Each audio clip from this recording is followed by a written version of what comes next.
आप अगर कुछ भी याद नहीं कर पा रहे हैं, इसका मतलब आपने केवल रीडिंग मारी, स्टडी नहीं करी। ऐसी रीडिंग मारते जाओगे तो सिलेक्शन नहीं होगा।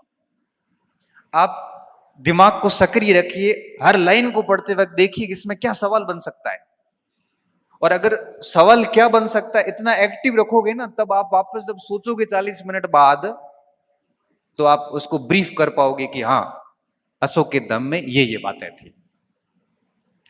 तो दिमाग को आप जो लिमिटेड कंटेंट आपके पास है उसको लेके आप अपने मस्तिष्क को बहुत सक्रिय रख के पढ़े, निष्क्रिय ना रखें।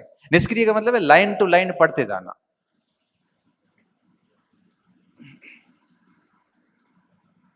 बहुत जरूरी होता है सक्रिय रखना। और मैं आपको बताना चाहूंगा कि अगर एक स्टूडेंट माइंड को बहुत एक्टिव रख के पढ़ता है तो 40-45 मिनट में वो थक जाएगा।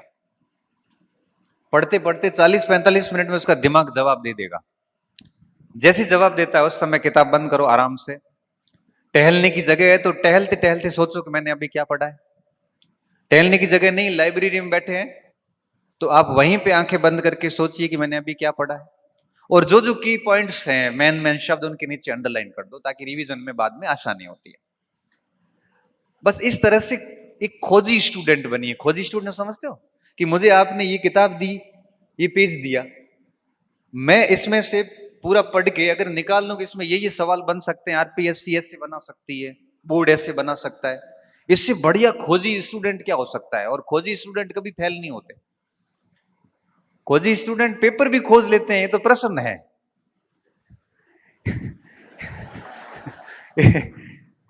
इसलिए हमारे को बहुत खोजी स्टूडेंट रहना है और कंटेंट से प्रश्न निकालने हैं, और बहुत एक्टिव माइंड्स के साथ। कई बार क्या होता है, बच्चा पूरा पढ़ के मेरे पास आता है, कई बार बोलता है सर याद नहीं हो रहा है। फिर पूछता हूं कि पढ़ा ही नहीं ठीक से, याद कैसे होगा, रिवीजन किया नहीं।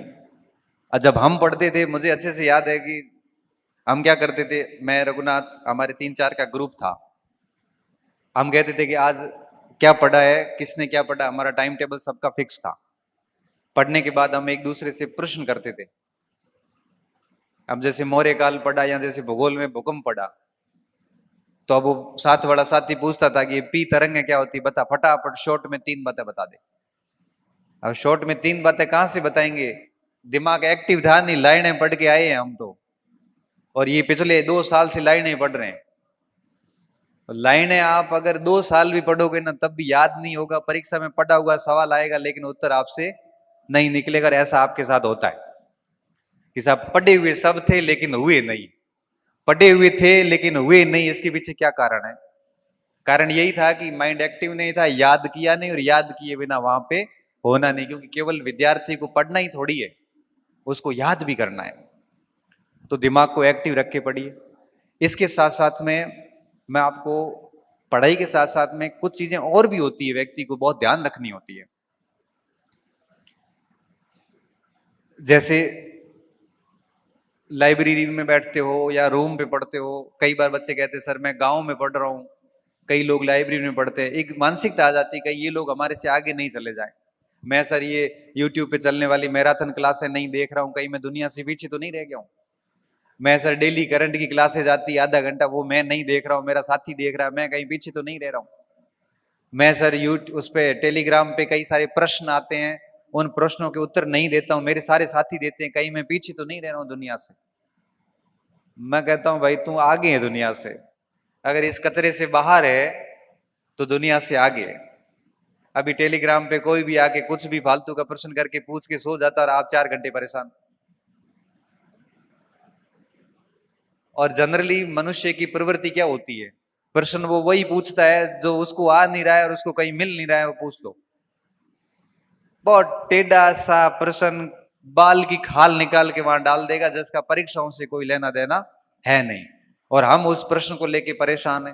परेशान इस बात को लेके है कि आपकी सामग्री से सवाल नहीं आया। परेशान इस बात को लेके है कि इतना पढ़ने के बाद में भी आपको उसका उत्तर नहीं आया, जबकि उसका कोई मतलब नहीं होता। ऐसे चीजों से दूर रहें। यूट्यूब की दुनिया में जितने भी बड़े बड़े मैराथन चलते हैं, डेली करंट की क्लासेस वगैरह, मैं तो क्या इन चीजों के बड़ा खिलाफ हूं। मैं तो ये कहता हूं कि ठीक है 7 दिन में एक आधा देख लो, या फिर कोई एक आधी 2 महीने की किताब लाके पढ़ लो। मेन तो सब्जेक्ट पे काम करो। ये मैराथन से कुछ नहीं होता, किताबें पढ़नी पड़ती हैं बढ़िया तरीके से। कोचिंग कर रहे हो तो कम से कम कोचिंग के बढ़िया नोट्स वोट्स से वही रटो कम से कम। लेकिन इस यूट्यूब की, सोशल मीडिया की जो आभासी दुनिया है, ये आपका सिलेक्शन नहीं करवा सकती। ये मैं आपको लिख के दे सकता हूं। ठीक है, कोई पॉइंट समझ में नहीं आया तो आप उसकी ओर जा सकते हैं। तो इस बात का भी ध्यान रखें। तो मैं क्या बोल रहा हूं, मैं कह रहा हूं कि आपके पास लिमिटेड टाइम, अच्छा ग्रुप अच्छे रखें, अपना सरल जीवन रखें, फालतू समस्याएं नहीं पाड़ें आप, और साथ में लिमिटेड कंटेंट रखें, माइंड को एक्टिव रख के पढ़ें, और साथ में इस बात का ध्यान रखें कि इस आभासी दुनिया से दूर रहें। और मैं तो कई बार भी बोलता हूं, बच्चों को भी कहता हूं कि आपके पास जो मोबाइल है, सुबह पढ़ने बैठते हो, इसको कर दो फ्लाइट मोड पे। फ्लाइट मोड पे करके उल्टा रख के, और 3-4 घंटे आप पढ़ते हो, दबा के पढ़ लो। बढ़िया 4 घंटे पढ़ लिए सक्रिय दिमाग से, 2 घंटे 3 घंटे जितना भी हुआ, उसके बाद वापस एक बार मोबाइल खोल के देख लो, 5-7 मिनट खोल खुला के वापस उसको जब भी पढ़ने बैठते फिर फ्लाइट मोड पे डाल दो। ये जितना फ्लाइट मोड पे रहेगा ना, उतने आपके अंक बढ़ते जाएंगे। ये मेरी बात आप याद रखना।